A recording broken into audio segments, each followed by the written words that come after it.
This is Muma or Vera Clark. Well, we'll do that around. We'll say Vera Clark with the Muma University. And we're coming to you today. It's a very, very nice day outside, and we're all kind of like a little springier than normal and whatever. And so we're coming through with a little breakthrough in the weather, and we hope, with the help of God, some breakthrough in our court systems today. I mean, I did, honest to God, it's like a miracle. There, I heard of a case today where a guy, get this, a guy was successful in getting reimbursed for, I'm not sure if it was all the money he ever had to pay with a back child support or what. So I don't know all the details or anything like that. But frankly, I think anyone that has been totally robbed of their rights of being able to raise their own children and being denied their right to live where they want to, having to drop everything and run after wherever the other spouse decides to drag the kids, and you're left with, while you're in school, and you win hard to get scholarships from two communities, you are forced to choose between continuing with school and finishing your degree at that particular school, even though you love it, and go follow your kids to wherever this guy took the kids, running after the third wife when she's the second wife. And then finding out not only has he got the kids back in that environment, he swore to the courts that he'd never have them back in, but the girl, one of her daughters, gets severely choked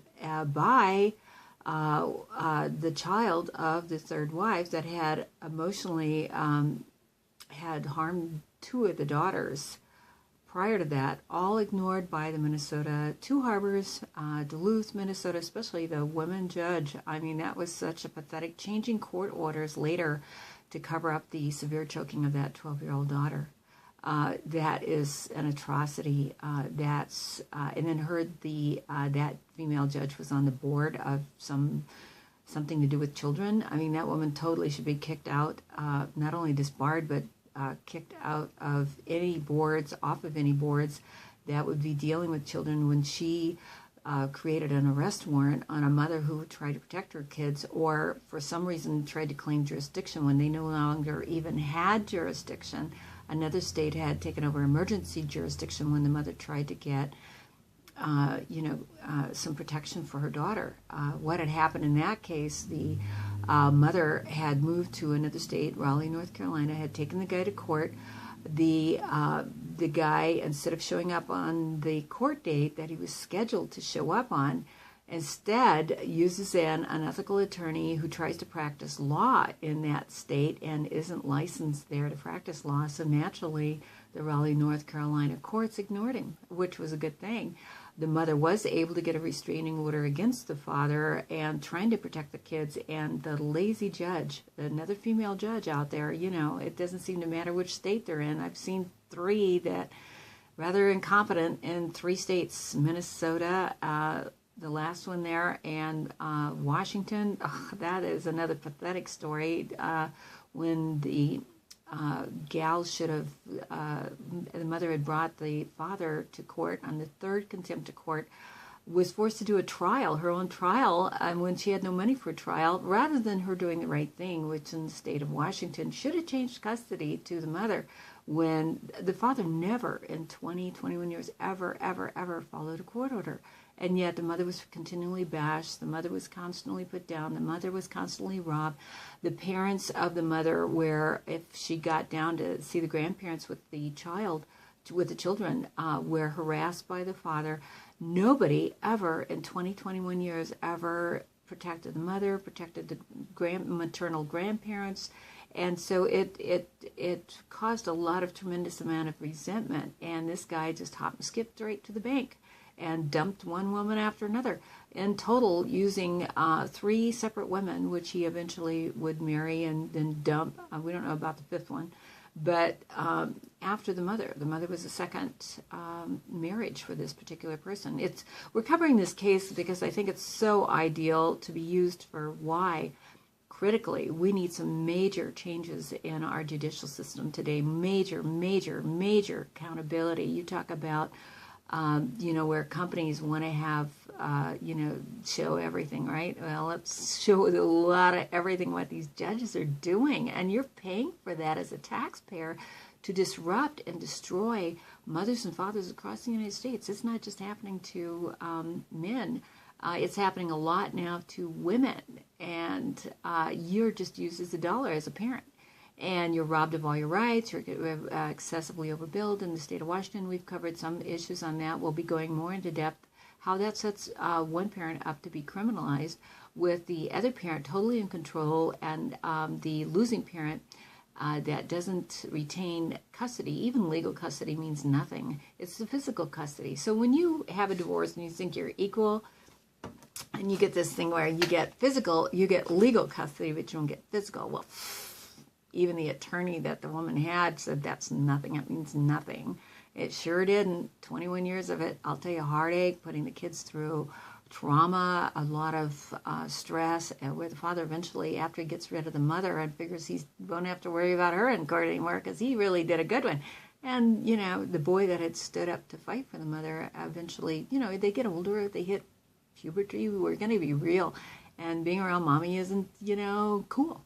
And so the mom suffers. So the mom walks through a lot of toil and crap, and a lot of instigated by the father and playing the mind games. He's just like, if you throw balls up in the air and everything, this guy had one game after another and knew who to coon, and manipulate and sway, and didn't matter their title, didn't matter if they were a JD or a judge.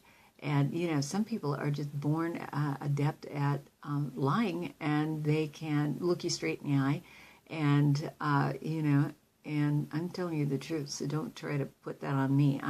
It's a horror. I wish it was a lie. Honest to God, I wish it was a lie.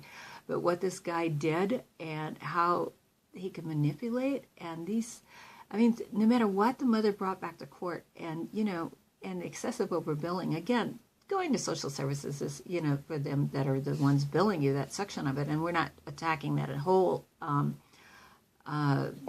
department, because there are some people that are compassionate and help try to get you some food or, medical or a few other things. So we're not just, like I have said in the past, don't throw out the baby with the bathwater, the bad bathwater. So a lot of things need trimming, and it isn't to take out something that's going to keep you alive. I mean, like food or housing or health issues or some basics. I mean, we're talking about the extra, foster care expenses. I don't know how true this is. You'd need a good accountant that would really do a heavy investigation on, we are hearing stories of $1,600 to, over $3,000 per kid if they really can mess the child up. And, a really big market. These kids have no clue. They think they have control over a parent that if they just threaten them with social services, and actually it's putting their own life in danger, and the parent knows it, and the kid doesn't understand the game nor the potential danger to themselves, but the parent does. And so the parent tries to protect and does everything they can, and sometimes they're forced to just step back and go, I can see this is going to harm my kid more if I keep taking it back. And so then the kid ends up with more abandonment issues and resentment against the parent, going, this is really neglect or whatever title you want to call it, or for whatever reason, and then you're forced into a position you're not able to protect that child unless it destroys them more. And so you are put in a real dilemma. And it's like in King Solomon's time when the babies were brought before the king, and where one woman claimed it, the other kid was theirs.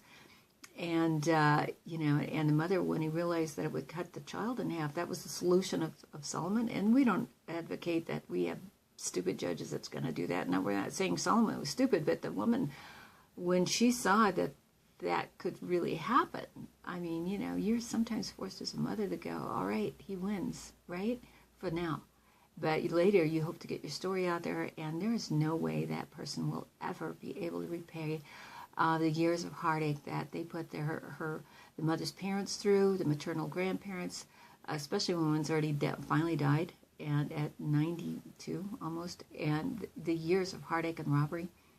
And, the father of the mother had said that, now you know what I went through. And it's like, oh my gosh, and I was that kid. And you get, and that's not to bash the mother, because the mother at the time, I guess, did what she thought. And some of the did not work out well at all in some areas, and it caused, and so sometimes when you're put in a spot and you're not sure what to do and everything, but we're talking about conniving parents who intentionally rob a parent and bash it, and that parent, whether it's man or woman, and use their parents to raise the kid and help deny the biological mother or father of the child. And so in this particular case, we're referring to, like down in Raleigh, where the guy would not show up for court to pick the kids up on the court-ordered date Minnesota listed. So what does the female attorney up in Minnesota do but switch the court order to favor the father after the mother gets a restraining order?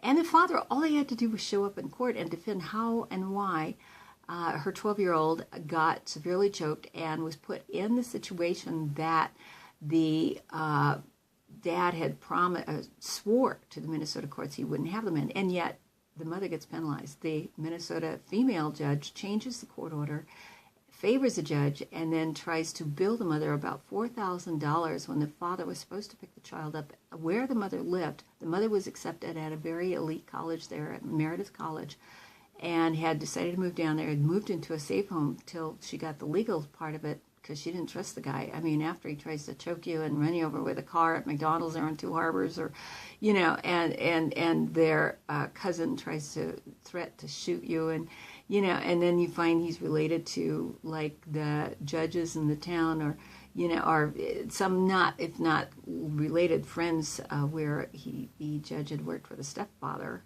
for 2 years prior to handling the account and the case, and you don't find that out till 3 years after the divorce. And guess what, people? Once the divorce has finally happened and the smoke is cleared and you've got your little trick done, do you know that you can hardly get any help out there? You're left pretty much, unless you can afford a private attorney yourself, to defend yourself. So the equal representation in court is zero. And so this mother is going to have to be going back to the court there in Goldendale and in Minnesota, and she will look forward to that interesting outcome. Are we going to have continued bias and discrimination against women, favoritism against for men, good old boy towns, and we're going to teach this girl a lesson, and they'll trash the children for 21 years just to teach the mother a lesson to shut up and be quiet and take what we decide it's going to do for you. Well, where does being an American citizen, where does our civil rights, and where's parental rights, and where's the, they're not God. You're electing these people, and you're the one that are deciding who gets into office. And then you want to really check, like there can be a Rule 6 or something like that in some of these little towns where they can appoint certain judges to the Supreme Court, I think, and you might want to double check that out, but where you don't have a say-so who gets in there and who you're going to get up in front of. So sometimes you got to start getting more political. You got to start more analyzing what the heck is, who's affecting my life every day, who's causing me where I can't exist. I couldn't take care of the kids financially if you get them, unless if they rob you, let's say, if they take 100% of your income, calling it back child support. And some of these, like I've mentioned before, these judges laugh at you. They outright laugh because they look at their position and all. Well, you can't appeal them, but you got to know some law or something first so that you know what you're doing. Now, if you've been out of the legal realm and you've had to take care of your dad because the stepmom died, and you're not, and you got to go back in there and you go, oh my gosh, this should be really interesting. What else, other corrupt thing is that little town going to do? Whether it's Minnesota, whether it's Washington State, we're supposed to shut up. Just shut up and don't, say anything. I have a little prop here I think you're going to like, and it's, it's of little kids, and they feel the same way a lot of times because they're trying to survive. But look at that.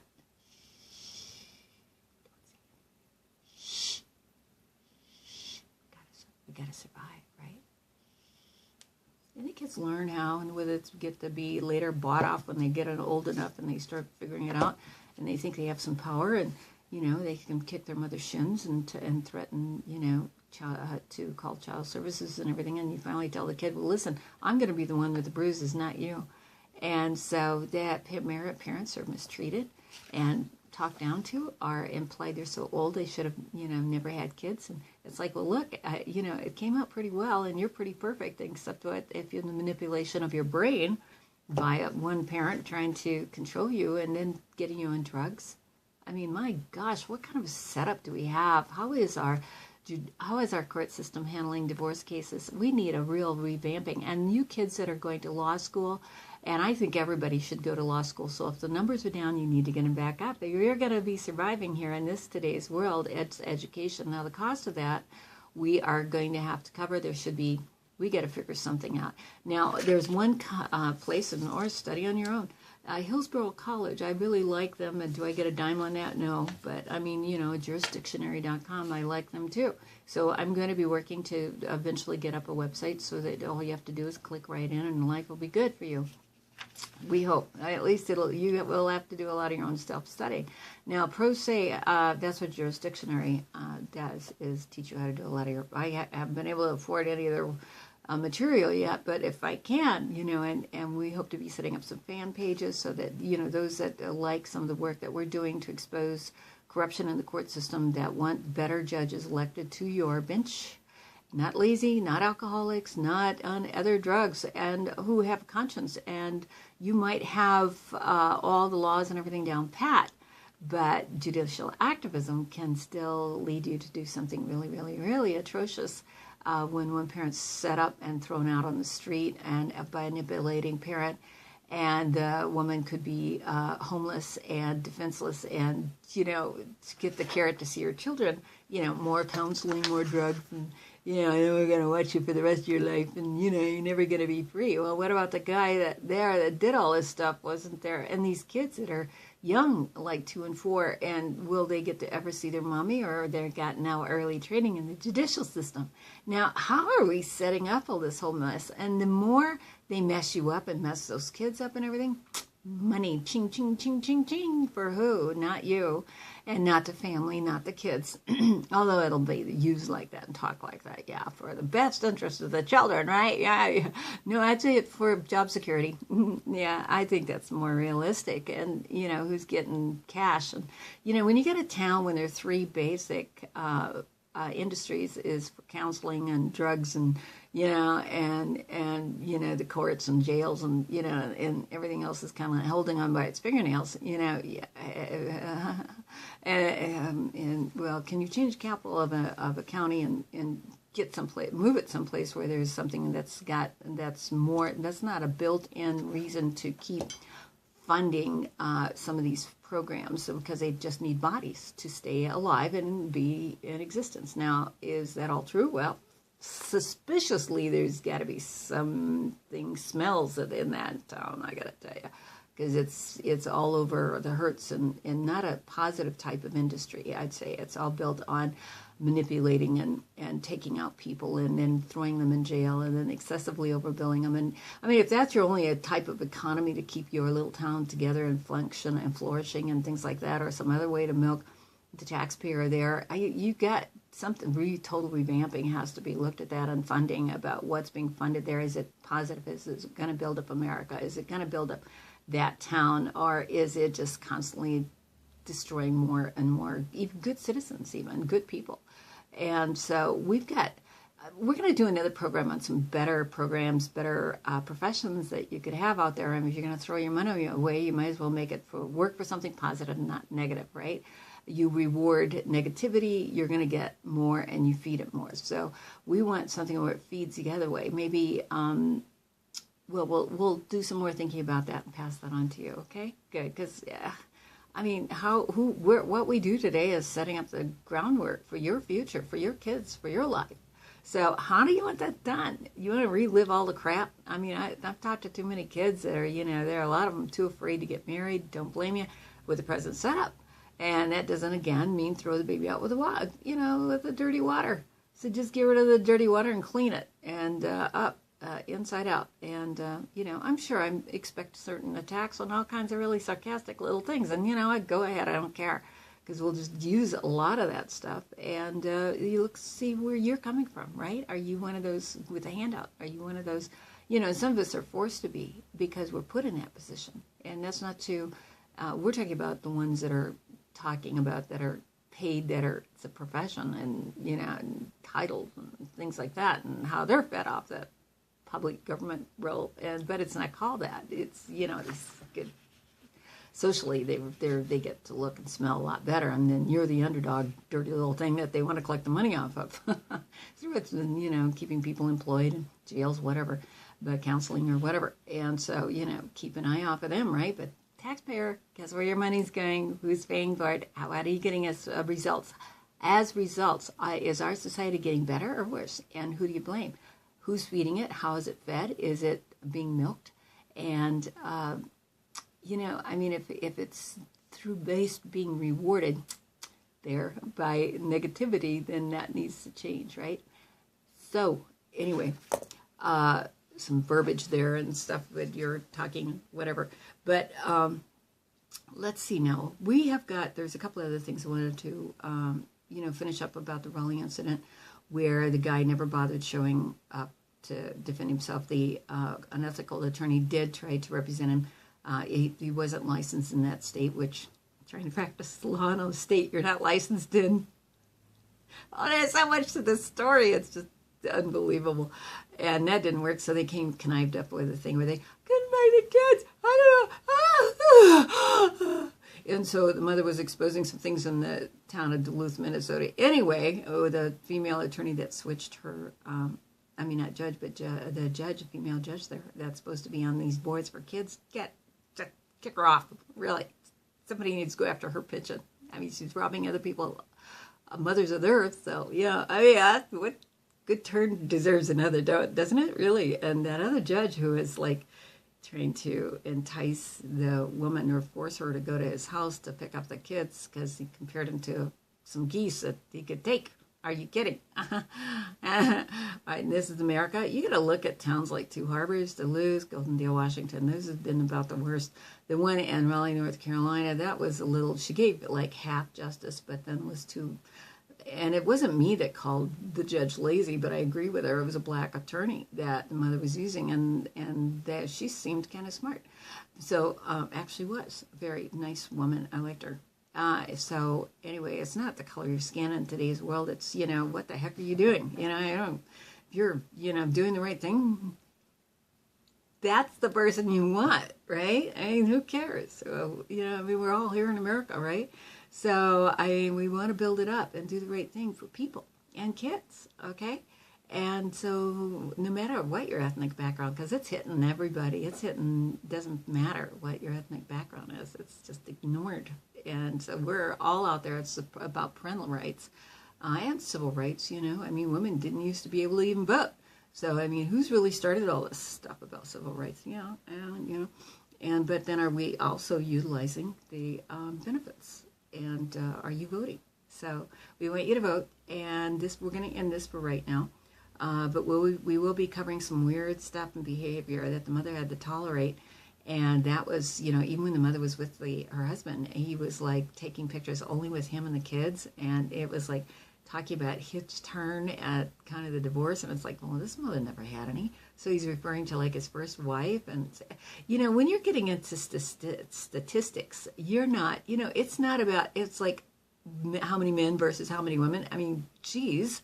I mean, these are individual cases. And so we need to look at that. So I think we're just about done here on this tape, and we're going to end it. So bless your heart, and have a good day, and keep the faith, and we will be doing, hopefully, many, many more of these, and make changes in our society, because the way it's doing it right now, these judges are destroying our country from the ground up, starting with the kids. And they don't care at all what the side effects of their decisions are. And to me, that's wrong. And somebody's got to tell you and be in your face. If you're not into, you know, like abortion, then why are you destroying families and kids? You know, not just a woman or one mother over a dad. You're taking the kids down with you. So thank you. No, we don't. We think you need to get kicked out of office and disbarred or something. You know, we need reimbursements in a lot of ways. And there's some stuff you will never be able to reimburse us, ever, because the years are gone. And those kids are grown and they're already emotionally messed up. So thank you. No, you need to be held accountable. That's what, you know, how you destroy something. That's like murdering a family in a way, from certain emotionally and everything. That's wrong. So we're going to sign off for now and look for some better weather coming up and better solutions to help better our society, because we have another group of people. And if you don't get trained by somebody, here's Muma. And I hope I put some good ideas in your heads and that you can start being better judges, the ones that graduate from law school, and better attorneys out there that with a conscience and for the sake of children, the next generation. God bless. Have a great day. And this is Muma signing off.